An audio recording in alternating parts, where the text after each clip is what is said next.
Okay, so I think I figured out the issue is that you don't know where the 12 tribes are. You're clumping all 12 tribes into Judah.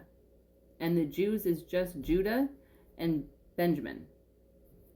Okay, so you have to account for all 12 tribes. If you look in Revelation, chapter 7, verses 5 to 8, it lists out where the 144,000 come from. Okay, this is the bride of the Messiah. The 144,000 are the righteous men who are going to be taken up and counted as part of Yeshua's army. Okay, so you've got Judah, Reuben, Gad, Asher, Naphtali, Manasseh, Simeon, Levi, Issachar, Zebulun, Joseph, and Benjamin. The double portion for Joseph, there's Manasseh and there's Joseph. There's no Ephraim, and that's a whole nother part of prophecy. And Dan is gone, again, a whole nother part of prophecy. But you still have 12 different tribes that are accounted for, not just the Jews. And one of the comments that you left, it was this diatribe from a study Bible that you just copy and pasted. And I know that because in parentheses it said, in our next study, we'll do this. It's not even coming from your own head. You don't know what you're talking about. Stop relying on those Jeremiah 23 pastors that I warned you about in the last video. They are going to send you to hell. When you read this book with the Holy Spirit, by keeping the 10 Commandments, John 14, 15 to 17, then it will start to make sense. In the meantime, you need to stop listening to those lying ass pastors. All right. Deuteronomy 4, verse 26 and 27. I call heaven and earth to witness against you this day, that you shall soon utterly perish from off the land whereunto you go over the Jordan to possess it. You shall not prolong your days upon it, but shall be utterly destroyed. Okay, so this is them in the promised land. And Jehovah shall scatter you among the nations, Gentiles, heathens. It's all the same Hebrew word translated 3 different ways. So anytime you say nations, Gentiles, or heathens, know that it's the same group of people. You shall be left few in number among the heathen, wherever Jehovah shall lead you. Okay, so this is a prophecy. It's a future prophecy that Moses wrote. You're going to be scattered. It also tells us this in Deuteronomy 32. Where is it?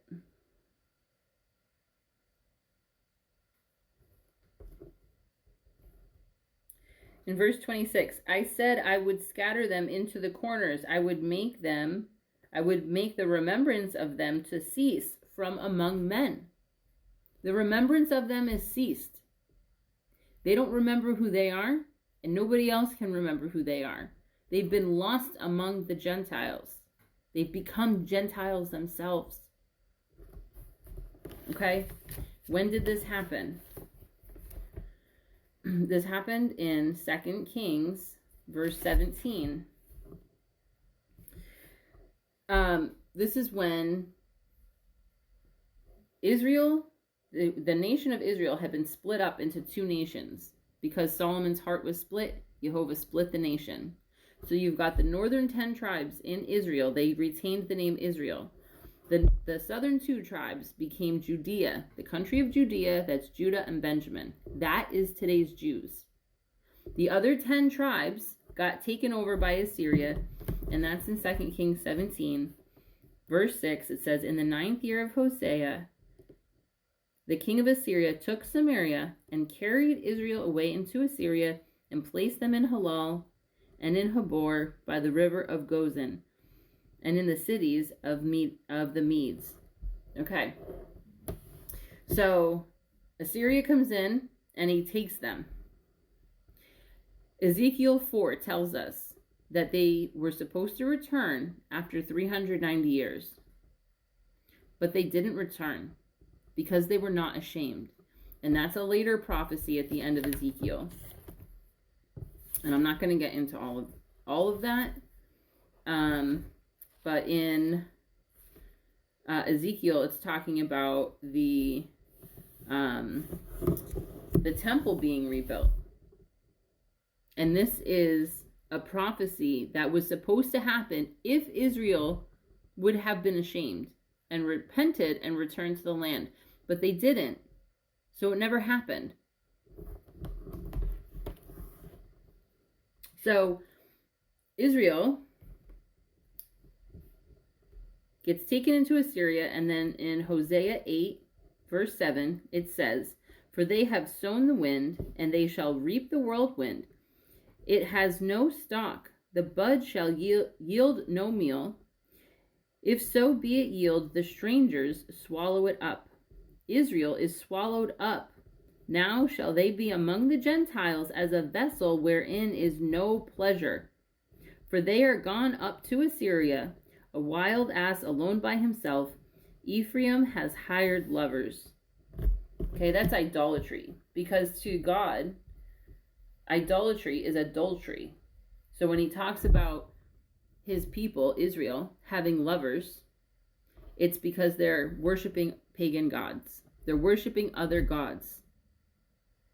So in 2 Kings 17, they were worshiping an Asherah pole at the winter solstice. Any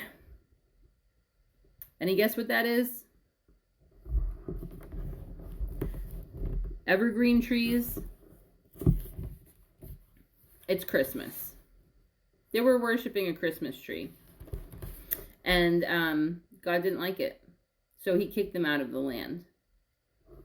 Scattered them into the Gentiles.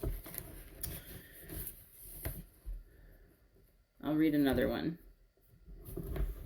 In Zechariah 10, verse 9, it says, "I will sow them among the people, and they shall remember me in far countries, and they shall live with their children and turn again."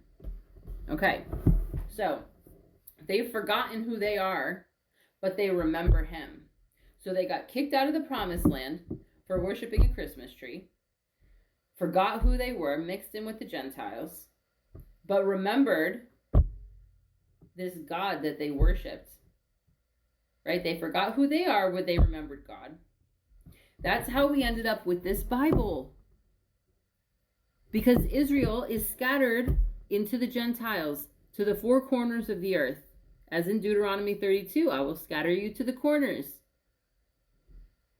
So they're scattered to the four corners. And then there's prophecies about at the end times, they're going to spring up out of the grass. This servant Jacob, Israel, starts to wake up after the curse of not repenting after the 390 years.